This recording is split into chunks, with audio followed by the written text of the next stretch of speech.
नमस्कार। अगर आपके बच्चे को भी बहुत ज़्यादा गुस्सा आता है, वो चिड़चिड़ा हो जाता है, परेशान हो जाता है आपका बच्चा, तो समझ जाइए कि उसके बॉडी में विटामिन डी की कमी है। इसी वजह से बच्चों में गुस्सा आता है और चिड़चिड़ापन आता है। तो उनको कौन सा फूड खिलाना चाहिए, ये हमारी जिम्मेदारी है, क्योंकि हम ही समझ सकते हैं अच्छे से उनके लिए, और उनको पता नहीं होता है। तो हमें क्या खिलाना चाहिए, क्या नहीं, ये समझना बहुत ज़रूरी है। और यहीं इस वीडियो में खास तौर पर हम आपको बताने वाले हैं, तो वीडियो को अंत तक जरूर देखिएगा। क्या आपको हैरानी नहीं होती है जब छोटे बच्चों को गुस्सा आने लगता है या फिर वो जिद करने लगते हैं? बच्चों में चिड़चिड़ेपन को अक्सर लोग परिवार के किसी सदस्य का आनुवंशिक असर मान करके नज़रअंदाज कर देते हैं, मगर बच्चों के चिड़चिड़ेपन के स्वभाव का कारण उनमें विटामिन डी की कमी भी हो सकती है। जी हाँ, हाल ही में हुई एक रिसर्च में इस बात का खुलासा किया गया है कि विटामिन डी की कमी से छोटे बच्चों में चिड़चिड़ेपन की समस्या हो जाती है। ये रिसर्च जर्नल ऑफ न्यूट्रिशन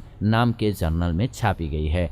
आइए हम आपको बताते हैं कि इस रिसर्च में पता चलने वाली मुख्य बातें कौन कौन सी हैं, विटामिन डी वाले जो आहार हैं वो कौन कौन से हैं, जिससे कि आप बच्चों को इस समस्या से बचा सकेंगे। क्या कहती है रिसर्च, सबसे पहले ये समझ लीजिए, फिर आपको हम फूड्स के बारे में बताएंगे। जी हाँ, जर्नल ऑफ न्यूट्रिशन में छपे एक नए रिसर्च के अनुसार विटामिन डी की कमी से स्कूल जाने वाले 5 साल से जो बड़े बच्चे हैं उनमें एक तरह का चिड़चिड़ापन आ जाता है और उनका व्यवहार आक्रामक हो जाता है। इसके अलावा ऐसे बच्चे अपने आप में खोए हुए, चिंतित और अवसादग्रस्त हो जाते हैं। इन बच्चों में जल्दी जल्दी मूड बदलने यानी कि मूड स्विंग्स की समस्या भी हो जाती है। ये रिसर्च जो है वो मिशिगन यूनिवर्सिटी के द्वारा किया गया है। हमारे शरीर के स्वास्थ्य के साथ साथ विटामिन और पोषक तत्व हमारे मूड को काफ़ी प्रभावित करते हैं। आपको शारीरिक और मानसिक रूप से स्वस्थ रहने के लिए सभी तरह के पोषक तत्वों की ज़रूरत होती है। इस रिसर्च के लिए प्राइमरी स्कूल में पढ़ने वाले 5 साल से 12 साल की उम्र के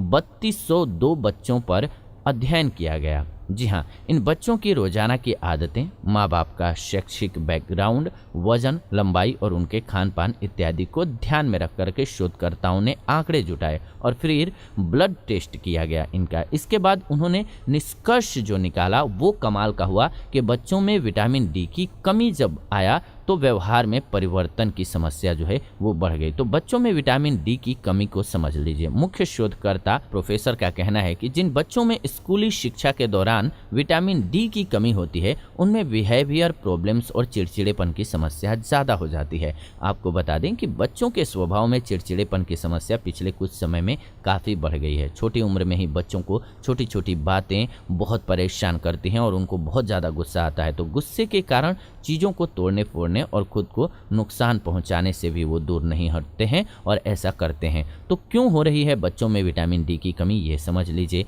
गाँव की अपेक्षा शहरों में बच्चों में विटामिन डी की कमी ज़्यादा तेज़ी से बढ़ रही है। विटामिन डी का सबसे अच्छा प्राकृतिक स्रोत जो होता है वो सूरज की किरणें हैं। आजकल शहरों में बच्चे बाहर पार्क में खेलने के बजाय घर के अंदर रहना ज़्यादा पसंद करते हैं। इसके अलावा आजकल स्कूलों में बच्चों को इतना काम दे दिया जाता है कि जिससे उनके पास खेलने कूदने का टाइम ही नहीं मिलता है। ये बच्चों में विटामिन डी की कमी के बड़े कारण हैं। इसके अलावा बच्चों में junk foods, ready to eat foods, soft drink, इन सभी की लत भी बढ़ती जा रही है, क्योंकि आजकल लाइफस्टाइल ऐसी हो गई है। तो विटामिन डी की कमी हो जाती है। विटामिन डी की कमी पूरी करने वाले कौन कौन से आहार हैं? अब महत्वपूर्ण सवाल जो है आपका वो ये है। विटामिन डी का सबसे अच्छा जो स्रोत है वो है दूध। इसलिए बच्चों को रोज रात में 1 गिलास दूध जरूर पिलाइएगा। समझिए कि धरती का स्वर्ग यही है। जिसको दूध दही नहीं मिलता है समझिए उसको कुछ नहीं मिल रहा है, क्योंकि देवी देवता की भी जब आराधना की जाती है तो दूध दही घी से ही देखते हैं कि पूजा होती है, चाहे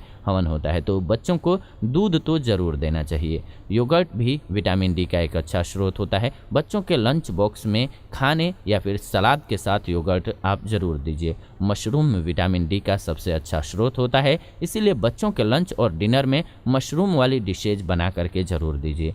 चीज़ खाना बच्चों को पसंद होता है। चीज़ में भी अच्छी मात्रा में विटामिन डी होता है। इसके अलावा संतरे का जूस भी विटामिन डी का एक अच्छा स्रोत है, तो इसको भी बच्चों को दीजिएगा। और कभी कभी जब भी समय मिले तो थोड़ा सा मॉर्निंग में बिल्कुल जब सूर्य निकल रहे होते हैं बच्चों की बॉडी पर ऑयल लगा करके, सरसों ऑयल लगा करके और ज़रूर धूप में बैठाइए। इससे भी उनकी बॉडी की जो है विटामिन डी की कमी की आपूर्ति हो जाएगी, जो कि बहुत ज़रूरी है। इससे उनकी हाइट भी बढ़ती है। क्योंकि बॉडी में कैल्शियम जो है वो अब्जॉर्ब ही तभी हो पाता है जब विटामिन डी अच्छे से रहेगा, नहीं रहेगा तो आपको वो भी समस्या होगी। तो इसलिए बच्चों के लिए तो बहुत ज़रूरी है कि इन बातों का ध्यान रखा जाए। उम्मीद है आपको ये वीडियो बहुत अच्छी लगी होगी। ये वीडियो आप सभी देख रहे थे आयुर्वेदिक उपचार चैनल के माध्यम से। ऐसी ही नई वीडियोज के लिए चैनल को सब्सक्राइब कर लीजिए, बेल नोटिफिकेशन को ऑन कर लीजिए ताकि नई वीडियो जब भी हम लाएं नोटिफिकेशन आपको सबसे पहले मिले। साथ ही साथ वीडियो को लाइक कर दीजिए, शेयर कर दीजिए व्हाट्सएप पे, फेसबुक पे, ताकि सभी को वीडियो मिल सके, मुझे खुशी मिलती है। फिलहाल विदा लेते हैं आज की इस वीडियो से, जुड़ेंगे नई वीडियो में।